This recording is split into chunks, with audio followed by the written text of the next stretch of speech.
Okay, so nakalibrate natin yung ating manual detector. Manual X, electronics detector. So, yung aux natin. So, yan. Asan na yan? So, yan. Ngayon, i-detect natin yung tignan natin muna yung una tunnel. Tignan natin kung mayroon na disturb dito. Kung meron meron nga. Sige, ulitin natin kasi iba ka intuition lang yan. Sige. Meron. So, meron nga.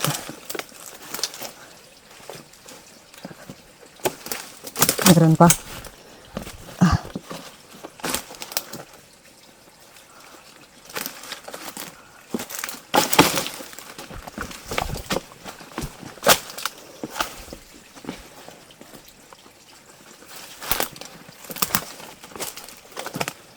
Check natin sa kabila.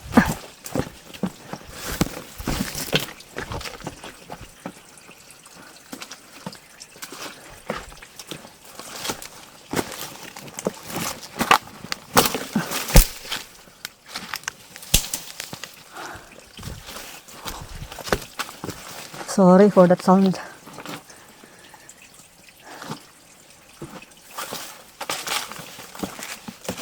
Okay, wala na. So, nag-dead end dito.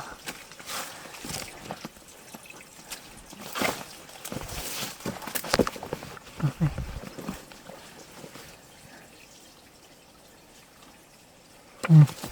Okay. So, dito meron. Okay, so hanapin natin kasi hindi natin alam kung kasi makapansin nyo dito. Ang napansin ko lang dito kasi itong part na to ay na landslide. So, hindi ko lang alam kung sa panahon yun or sinadya ng panahon ng hapon. Hindi natin alam. Pero ito halatang na landslide. So, hindi ko alam kung dito direct ibinaon or hindi. So, ngayon, i-detect natin sa magitan nito. So, susundan natin mamaya. Pero bago yan, ikakalibrate ko muna yung ating gamit sa gold.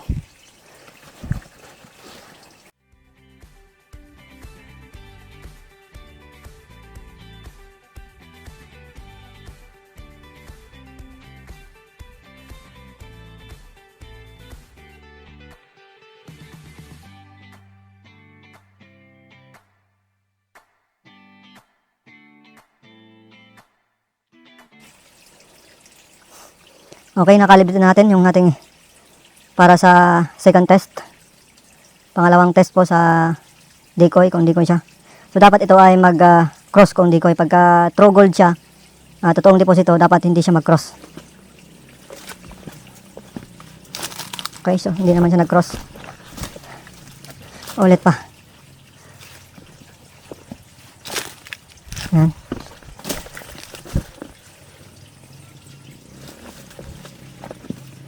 Okay, so hindi siya decoy.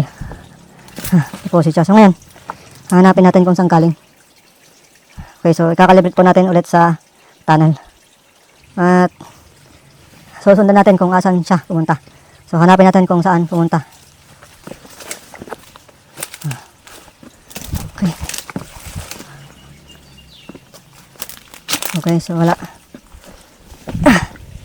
Wala dyan. Meron pala. Nag-cross. Ayan. So, dito wala na, doon wala tayong ma-detect na ng tunnel. So, ngayon, try natin pababa. Ayan tayo sa baba. Tapos nun ay uwian na.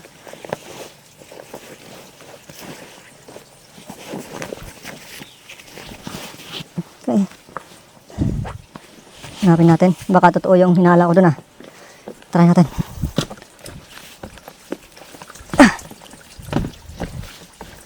Dito muna.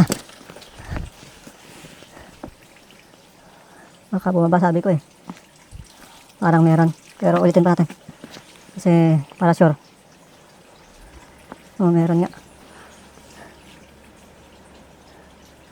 Oh, umakyat nga. So, nanggaling dito. Okay.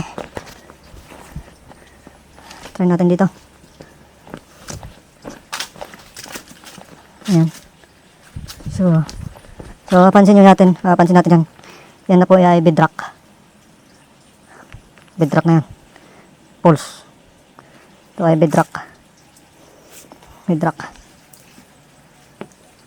So ngayon, yan.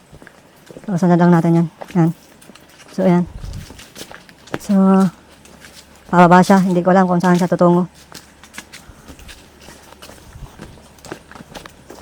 Titignan natin kung saan. Ayan. Sa kabila tayo. Wala.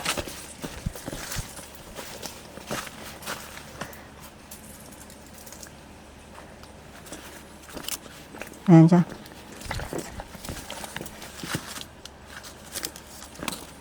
Ayan.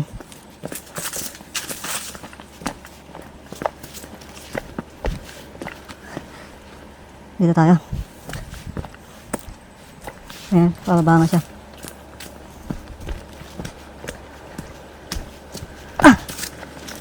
Katatama ata yung suspecha ko ah.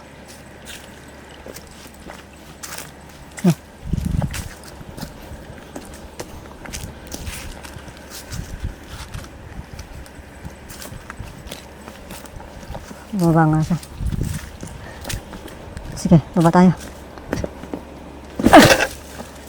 Baba tayo sa pulse ito.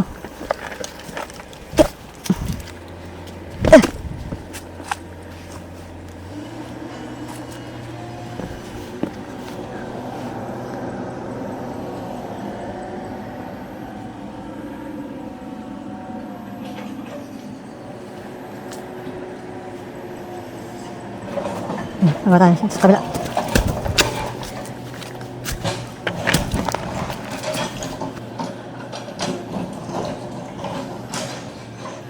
Okay, wala dito.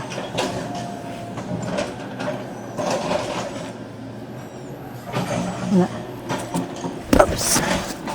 Subukan natin maglakad. Oh, mayroon dito.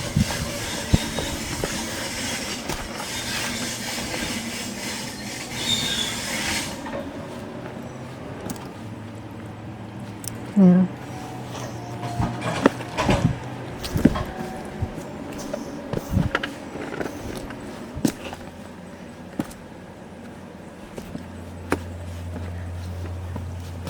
Wala naman.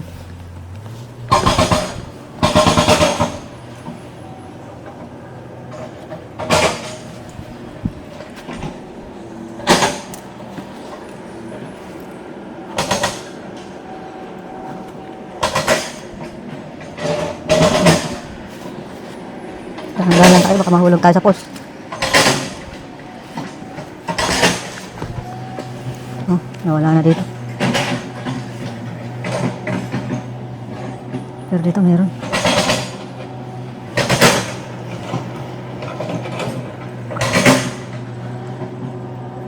Sabi ko na nga ba, nagduda ako dito.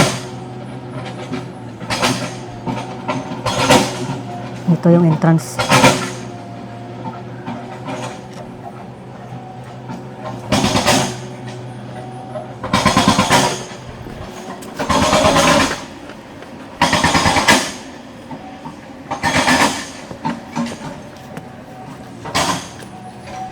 So ito yung entrance talaga.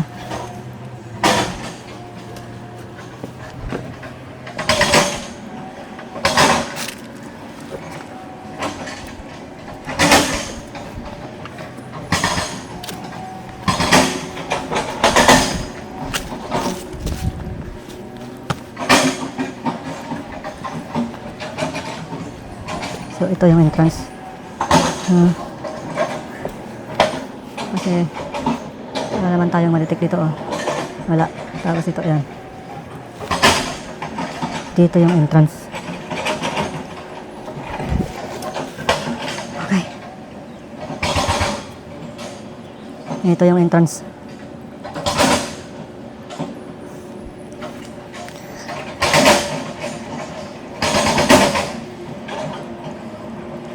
Okay, so yan.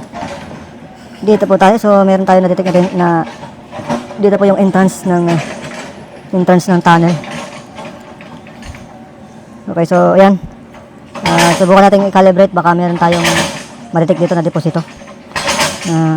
Kumbaga deco deposit. Okay, so i-push na natin at i-calibrate po natin ating gamit.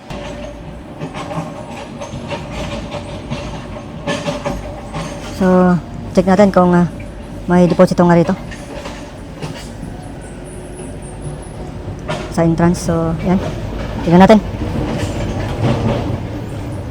Uy, meron. Meron tayong nalilintid.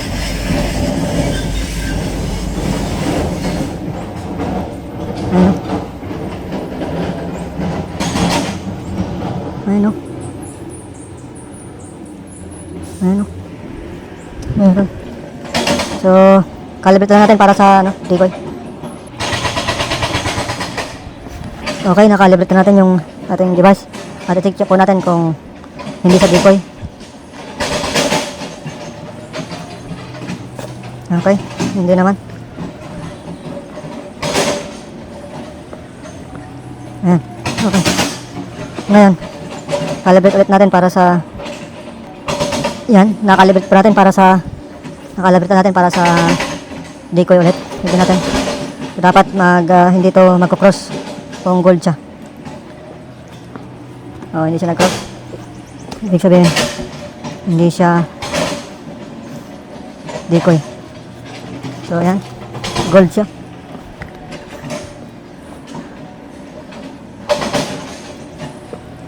Ayan. So, ayan. So, ayan po ang ating exploration ngayon. So, maraming salamat ulit sa pagsubaybay. At, tignan ko kung titingin ako dito ng mga marka. Okay, so, tignan natin. Okay, so maraming salamat po. God bless po sa ating lahat.